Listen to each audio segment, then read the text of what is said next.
வணக்கங்க. உங்க பேரு, எந்த மாவட்டம்? என் பேர் சின்னதுரைங்க. நாங்கள் திருப்பூர் தெற்கு தொகுதியிலிருந்து வரோங்க. தமிழக வெற்றி கழகத்தினுடைய சிறப்பு பொதுக்குழு கூட்டம் நடந்து முடிஞ்சிருக்கு. கூட்டத்தில் என்ன மாதிரியான முக்கிய முடிவுகள் எடுக்கப்பட்டிருக்கு?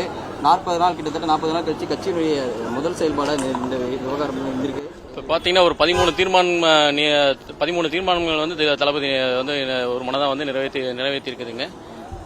12 கட் பண்ணிட்டீங்களா?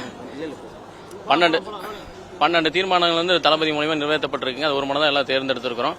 அப்போ இந்த 41 பேர் இறந்ததுக்கு வந்து ஆழ்ந்த இரங்கல் கூட்டம் ஒன்று நடத்தியிருக்கிறாருங்க. அவங்களுக்கு அனுதாபங்களும் அந்த குடும்பத்துக்கு ஒத்துமையாக இருக்க மாதிரி நாங்கள் இது பண்ணியிருக்கிறோம்.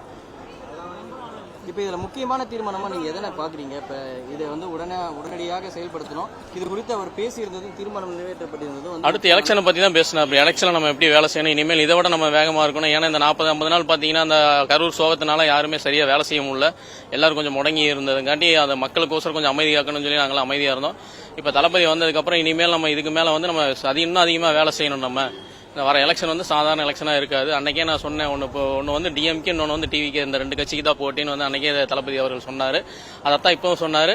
நாங்கள் வீட்டுக்குள்ளே போய் ஒவ்வொரு வீடாக போய் நாங்கள் அரசியலுக்கு வந்து தேவை எங்கள் வீட்டில், ஏன்னா வீட்டில் இருந்தே நாங்கள் எல்லாத்தோட வீட்டில் இருந்து வெளியே வந்திருக்கிறோம். நாங்கள் அடுத்து 2026 தேர்தல் எந்த வகையில் எதிர்கொள்வதற்கு தாவேக தயாராக இருக்கு?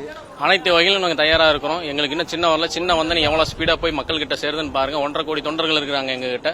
நீங்கள் வேணா பாருங்க, சின்ன வந்தனே எவ்வளோ அதிகமாக இந்த 1.5 கோடி மக்கள்கிட்டையும் எப்படி 6 கோடி மக்கள்கிட்டையும் எப்படி போய் ரீச் ஆகுதுங்கிறத பாருங்க. சின்னம் எந்த மாதிரியான சின்னம் வந்தால் நல்லா இருக்கும்னு எதிர்பார்க்குறீங்க? உங்கள் கட்சியில் குடிகளில் வந்து யானை இருக்கு, வாகைமலை இந்த மாதிரியான இருக்கு.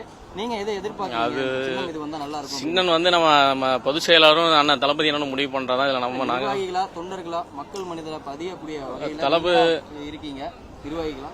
தளபதி யானை வந்து எதிர்பார்க்கிறோம். அதுக்கப்புறம் விசில் எதிர்பார்க்கிறோம். அப்புறம் 2-3 விசில் சின்னம். அது வந்து விசில் ஒரு மக்களின் ஒரு குரல், ஒரு எப்படி ஒரு விசில் அடிச்சா டக்குன்னு எல்லாம் திரும்பி பாக்குறாங்களோ அதே மாதிரி அந்த மக்களின் இப்ப நடக்கிற அவலங்களையும் ஒரு குற்றச்சாட்டை இதை நிரூபிக்கிற மாதிரி ஒரு விசில் சத்தம் மாதிரி அவங்க தளபதி வந்து எதிர்பார்க்கிறாரு. அதாவது மக்கள் அதை மீன்ஸ் போட்டுருக்காங்க.